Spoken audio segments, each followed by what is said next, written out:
Criptozoologistas, escuridão. Os Estados Unidos têm uma quantidade incrível de criaturas realmente interessantes que supostamente habitam todo o país. Em lugares que são conhecidos por eventos místicos, avistamentos de OVNIs, ou locais perigosos onde pessoas desapareceram sob circunstâncias misteriosas. E então temos o meu estado, a Pensilvânia, onde o criptídeo mais conhecido é o Squonk. O Squonk é comparável a um porco muito feio, mas, é claro, há mais sobre ele do que isso. A primeira menção do Squonk vem de um livro intitulado Fearsome Creatures of the Lumber Woods, lançado em 1910, um guia de campo de fantasia escrito por William Thomas Cox, que também foi o primeiro guardião florestal do estado de Minnesota e comissário de conservação.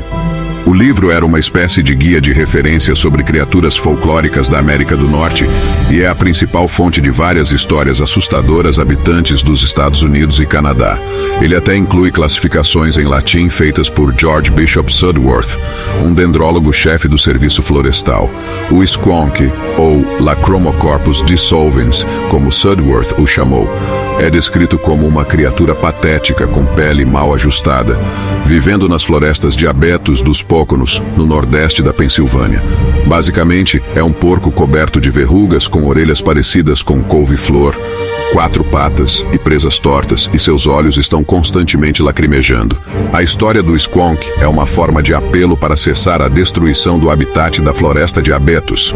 Na década de 1910, havia um sério problema de destruição do habitat e, naquela época, as árvores da Pensilvânia eram vistas como um de seus recursos mais valiosos.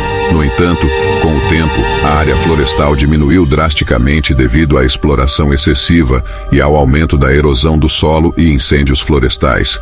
De acordo com a lenda, o Squonk foi forçado a viver em áreas pantanosas após o desmatamento, o que levou a criatura a desenvolver dedos dos pés com membranas para nadar.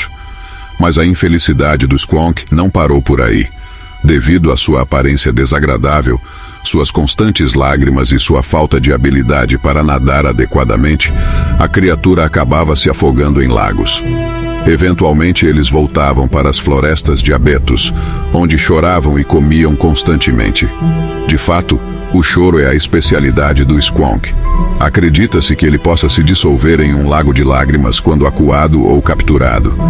Um homem chamado J.P. Wendling supostamente capturou um Squonk uma vez, mas quando chegou em casa, encontrou apenas líquido no saco onde a criatura estava. Infelizmente, o Squonk não é tão popular quanto outros criptídeos, como o Wendigo ou o Mothman, e não é tão exótico ou interessante. No entanto, existe um evento chamado Squonkapalooza, organizado por entusiastas de criptídeos, com o objetivo de celebrar a criatura e trazer mais reconhecimento para ela. Apesar de ser uma figura mitológica triste e incompreendida, o Squonk ainda tem seu charme, e o evento Squonkapalooza é uma maneira incrível de trazer mais amor para essa criatura singular. Se você tiver interesse em criptídeos e eventos paranormais, esse evento é uma ótima oportunidade para conhecer pessoas e curtir uma experiência única. Afinal, não há criatura como o Squonk. Criptozoologistas, o início de tudo. Boa noite, criptozoologistas e amantes do folclore. Sou seu anfitrião, Carlos, e hoje vamos aprender mais sobre um criptídeo em particular, o lobisomem cão-homem. Antes de prosseguir, devo esclarecer que grande parte do que vou compartilhar são teorias pessoais de um pesquisador com experiência em história. O lobisomem é mencionado em crenças antigas, como os antigos gregos, datando do século II a.C., ou possivelmente até antes. Eles também aparecem em outras culturas, como na mitologia nórdica e cristã. Ao longo da história, houve relatos de lobisomens, mas muitos foram tratados como mitos e histórias fantásticas. Acredito que lobisomens e cão-homem são a mesma criatura, embora o Lura-Guru seja um tipo de híbrido que surge de uma maldição. enquanto o lobisomem original foi resultado de uma possível maldição permanente desde o primeiro indivíduo. Há avistamentos dessas criaturas em diferentes partes do mundo, mas a maioria das minhas teorias baseia-se em informações e avistamentos nos Estados Unidos.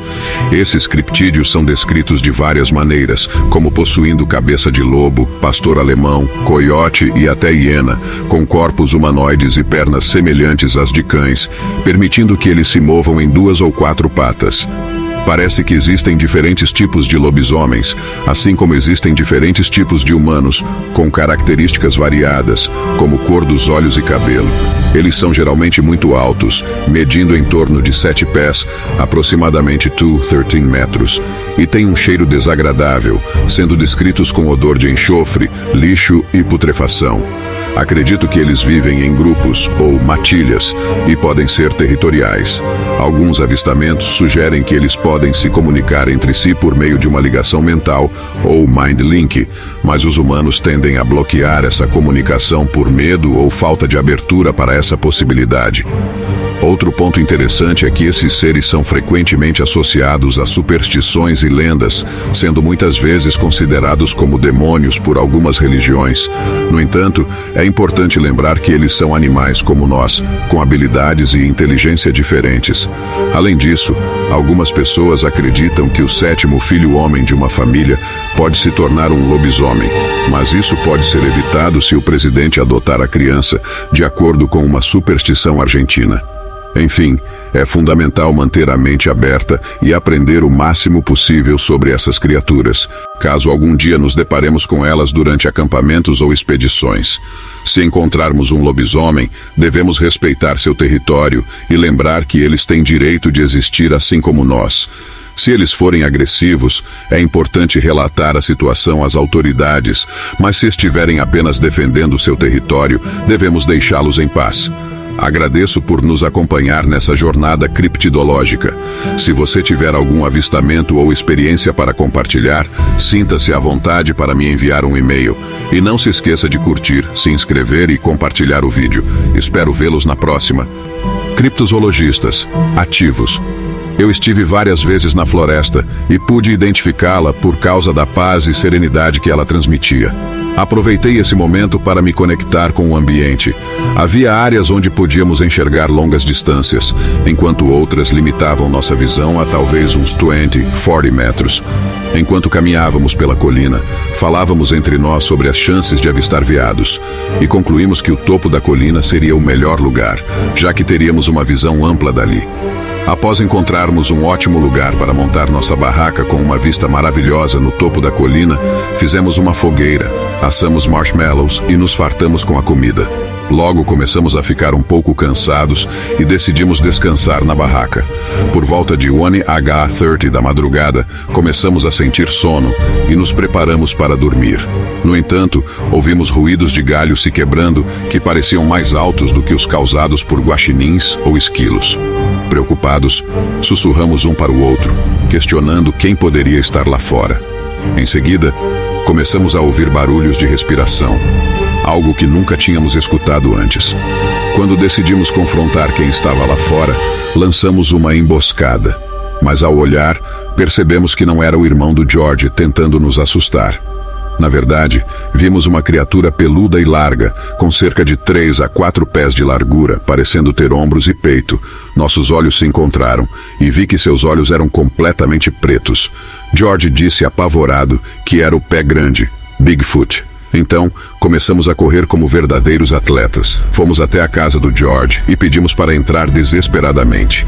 No dia seguinte, contamos a experiência para o pai do George, e ele revelou que também já tinha visto o Bigfoot cerca de 6 meses atrás. Naquela ocasião, seguiram as pegadas e viram marcas incomuns, com 3 dedos em vez de 5. Seguimos as pegadas pela colina até que elas simplesmente desapareceram na estrada de terra, sem nenhum sinal de onde a criatura teria ido em seguida. Após essa experiência, decidimos que era hora de recolher nossas coisas e sair daquele lugar. Aquela região nos deixou arrepiados, os rastros são inegáveis e jamais havíamos visto algo assim antes.